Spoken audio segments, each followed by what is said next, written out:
Monster City Madhouse, a year-round online store full of Halloween and classic horror shirts, with an emphasis on the vintage look. Use code SAVE10 for 10% off your order. MonsterCityMadhouse.com. Free shipping and financing's available.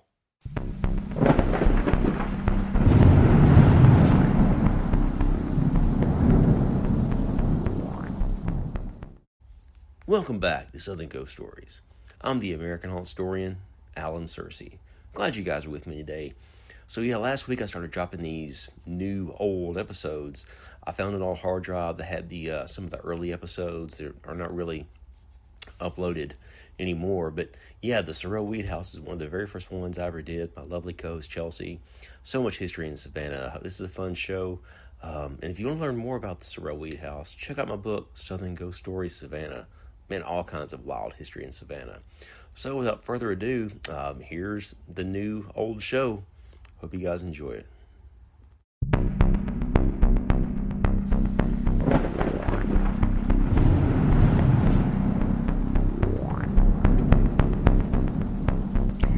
Hi everyone, welcome to Southern Ghost Stories, where we talk about some of the most haunted places in the South. I'm your host Chelsie, along with Alan. Hello.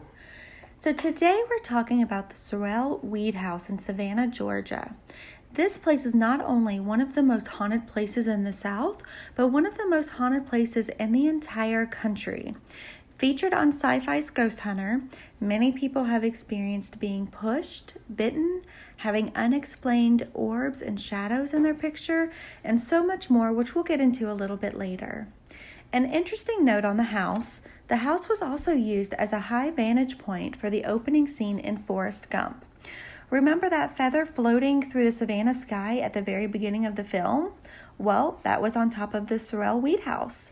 Now, before we get into all the haunted stuff, it's important to know the background and the history of the house first. Alan, creator of the Savannah Ghost Map app, will go over some of the house's past. Absolutely. The Sorrel Weed House has a tragic history from both the American Revolution as well as some personal tragedies that took place on the premises. The house, as well as Madison Square, is actually where the Siege of Savannah took place, and that was considered the second most deadliest battle in the American Revolution. British forces captured Savannah in 1778 and established a military base where both the Sorrel Weed House and Madison Square sits today. However, a coalition of the French Navy, the Continental Army, and volunteers from Haiti attacked the British base. Unfortunately, it didn't work out very well for them. In fact, the French, American, and Haitian forces lost over 1,000 men, while the British only lost 50 during the battle. With that many lives lost, it's no wonder the Sorrel Weed House is so haunted. It's built right on top of where the battle was. Another important aspect of the house's history would be Francis Sorrel. He was originally born in Haiti as Francois Sorrel. His father was a colonel in the French army, and his mother was a biracial free woman. Unfortunately, his mother died shortly after Francois was born. After she died, the Haitian Revolution began, and the country was in turmoil. It was during this time that Francois's father sent him to Port-au-Prince to live with his mother's family to get away from the revolting slaves and the violence that ensued. As Francois got older, he began working with Henry and George Douglas. They were coffee and sugar traders that were based in America. They eventually brought Francois over to Baltimore to work in their offices. Francois relished the fresh start and learned English. He also shed all ties to his past and changed his name to Francis. The brand new Francis Sorrel began passing himself off as a white man. And this was doable because he actually had fair skin. Francis was eager to become one of Savannah's elite and was well on his way when he made his way to Savannah in the early 1800s. It was here that Francis would get into advertising with his old friend Henry Douglas. He would also become an exporter of cotton, tobacco, sugar, and even slaves. Not only was Francis thriving as a businessman, his social life was also flourishing as well. In 1822, he married Lucinda Moxley. Lucinda was a beautiful 17-year-old who was a niece of his business partner, Henry Douglas. She also came from a very wealthy family who owned a lot of land in Virginia, some of which would now belong to Francis. Unfortunately, during the 1820s, Yellow fever ravaged Savannah and killed thousands, including Lucinda. In 1829, Francis married Lucinda's younger sister, Matilda. This, of course, entitled Francis to even more of the Moxley money and fertile land along the Potomac River in Virginia. It's a poorly kept secret that both of his marriages were out of convenience, and Francis was more about accruing wealth and maintaining his social status than finding true love. Francis had a total of 8 children, 3 with Lucinda and 5 with Matilda. Unfortunately, 3 of Matilda's children died before the age of 6. With his marriages more about money than love, neither Francis nor his wives were happy, especially Matilda. She battled depression after losing 3 children. She also knew her marriage was a sham, and the fact that she had to raise her sister's children as well as her own probably really weighed upon her. This brings us into our first theory as to why the Sorrel Weed House is considered so haunted.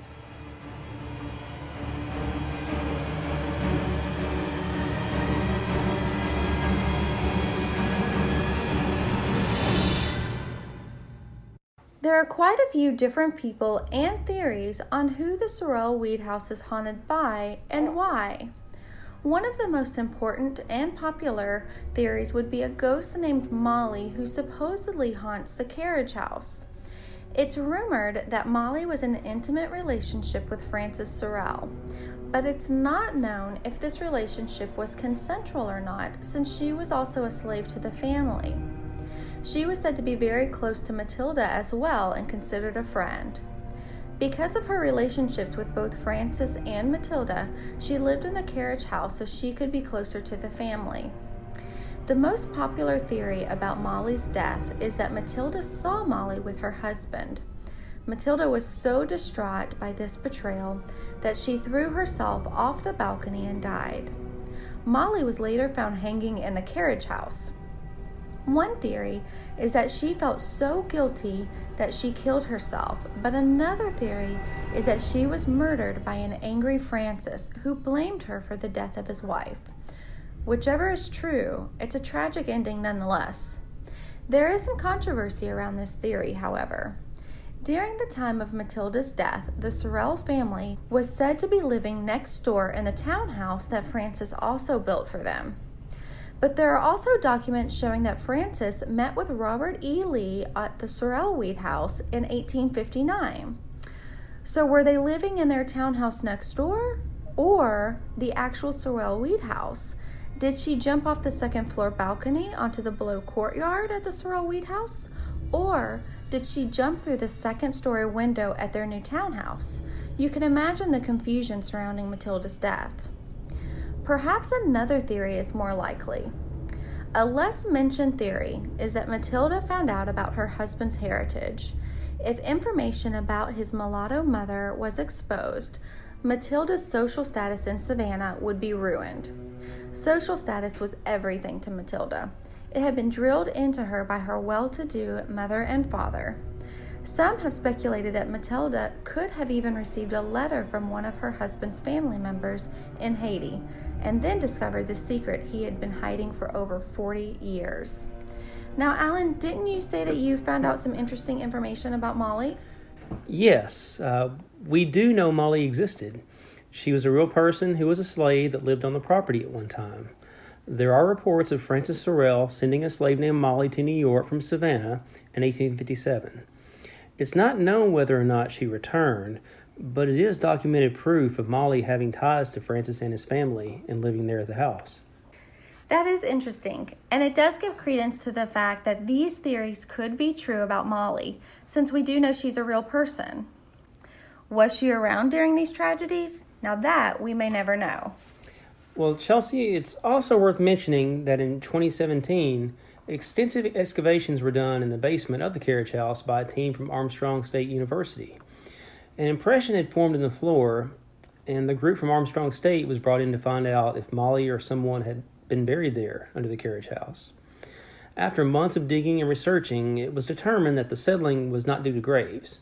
Bones were found, but they were bones from small animals that were likely cooked and eaten there on the property. The research team also determined that the carriage house was likely built in the 1880s, 20 years after Matilda took her own life. This gives the theory about Matilda finding out about Francis Sorrel's heritage a little more credibility. It could also mean that she became depressed for another reason altogether. Thanks, Alan. Matilda and Molly's tragedy, however, is not the only tragedy that has taken place in the home. It's also rumored that the youngest child of Francis and his first wife, Lucinda, also named Francis Sorrel, practiced medicine in the home's basement. It's thought that many of his patients that didn't survive might be lingering around in the basement. Lastly, we can't forget about all the soldiers who died during the Siege of Savannah, which took place where the Sorrel Weed House now sits today.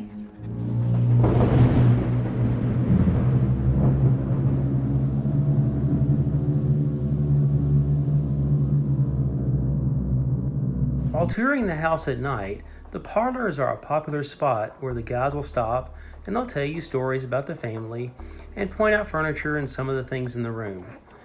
They'll also point out the mirrors. The ghost of Matilda Sorrel likes to hang out in the ladies' drawing room. Sometimes if you take a picture, you might be able to capture her in the background in the mirror. People often take pictures in the room, only discover later an awkward Matilda Sorrel standing off to the side in a long black dress while a group of tourists wearing shorts and flip-flops stand unknowingly beside her. She really sticks out. A tall, lanky man in period attire has also been known to reside in the men's parlor. Like Matilda, he has been captured in pictures and sometimes spotted on the tour.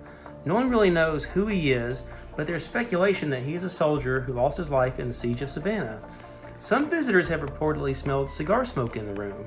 Considering that the Sorrel Weed House does not allow smoking, this is very, very strange. In addition to the parlors, the basement supposedly has a lot of activity. As we mentioned earlier, Francis and Matilda's son, Dr. Francis Sorrel, practiced medicine in the basement, and some believe that many of his patients are still there, as people who have toured the basement have mentioned seeing shadow people. When they do ghost tours of the basement at night, they turn out all the lights and it gets really dark down there. People have claimed to have been pushed, they've been scratched or poked. Some have been touched or felt their hair being pulled. Some people have claimed to feel nauseous overall. It's a really spooky feeling. I will say that when I was down there, I was genuinely uncomfortable. Nothing happened to me. I didn't experience anything. There was just an overwhelming fear of not knowing what was going on. I felt like at any moment something could happen. People have also claimed to see apparitions of soldiers in the basement, actual soldiers who disappear at a second glance. I had a strange experience in the basement of the Sorrel Weed House. We were taking a tour, and of course it's pitch black. There was a guide alongside myself, Chelsie, and 10 or 15 other people just walking around in the dark looking for a ghost. We had a ghost meter, and it was supposed to detect strange electronic anomalies that were supposed to have been ghosts. Well, I was walking around the basement, and I made my way over to an area in the corner, and I found a chair. I held my ghost meter over it, and all of a sudden it started going off. Lights were flickering and going off and on, so I pulled it away, and the lights stopped. They turned themselves off.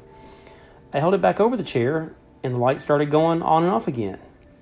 I thought it was really strange, so I went and grabbed the guide. I explained to her what was going on, so she got her ghost meter and held it over the chair like I did. And it didn't do anything. I put my ghost meter over the chair, and nothing.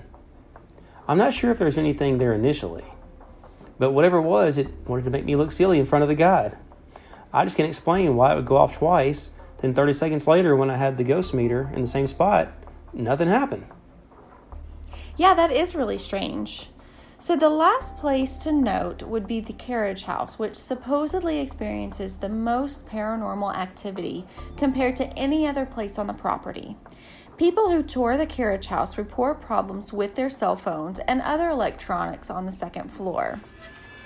Phones that are fully charged upon entering the carriage house have been found dead after only 30 minutes. Now, Alan, didn't you experience some issues when we toured the carriage house a while back? Yeah, in 2016, I had a very weird experience with my phone that I had never had happen before.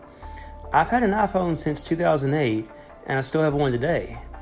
What happened that day at the Sorrel Weed House has never ever happened to me. We went to the carriage house and climbed the stairs to go up to the second floor. When we got upstairs, we walked 20 or 30 feet to the room where Molly supposedly lived and died. I got my phone out and began to shoot a video of us just walking around. I called out and said, "Is anybody in here?" Does anyone want to talk to me? Now, as I was saying this, my phone froze. I could not zoom in or out. It was stuck. All I could see was just weird squiggly lines. This was really strange, so I stopped it and played it back. You could see us walking into Molly's room and hear me talking to whatever was in there, and then went back to squiggly lines.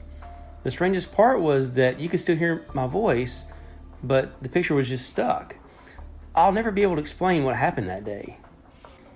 You know, I look back at what happened that day in the carriage house, and I remember that my phone was actually dead. But again, my phone is always dead, so that could just be my fault. Who knows? But strange stuff like that just happens. While we were on a tour, I spoke to a man who worked in the house. He was actually an on-site historian. I asked him if he had ever experienced anything strange or if anything weird ever happened to him. Well, he told me a story about a time when renovations were going on. Like most old houses, the Sorrel Weed House requires a lot of repairs and upkeep. And for a while, the Sorrel Weed House was being renovated in 2016. He told me that one day while workers were in and out, he went outside and just took a smoke break. As he was outside enjoying the sunshine, he heard a loud noise, and he also heard the muffled sound of people talking inside the building. He didn't think much of it until he heard another very loud noise. He put his cigarette out and walked back into the house. He walked around room by room, through the men's parlor, to the ladies' drawing room, then to the dining room. No one was there. He told me he never could figure out where those voices or loud noises come from. You know, there are a lot of strange stories surrounding the Sorrel Weed House, and these are just a few of them. Now, if you'd like to encounter your own experience, the Sorrel Weed House does offer tours both day and night.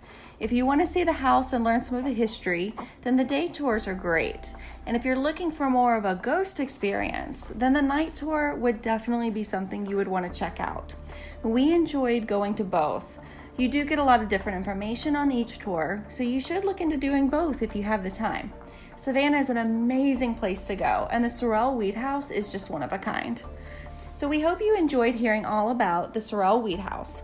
If you would like to learn more about the house, check out our book, Southern Ghost Stories, Historical Hauntings, or visit our website, southernghoststories.com.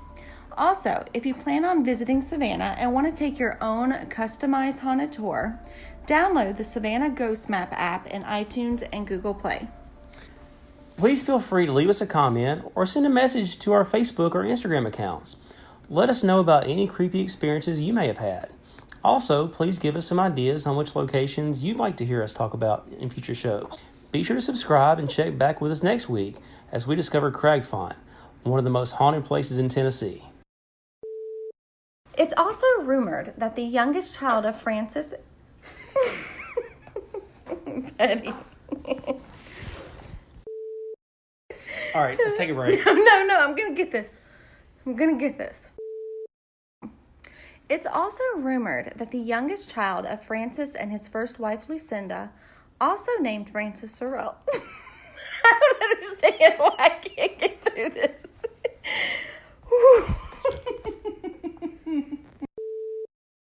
It's thought that many of his patients that didn't survive might be lingering around in the basement. Lastly, you know what I stopped it? The basement. The Sorrel Weed House has a tragic history from both the American Revolution as well as some personal tragedy. Yeah. Okay. I don't know why that made me giggle so much. Okay. Francis was...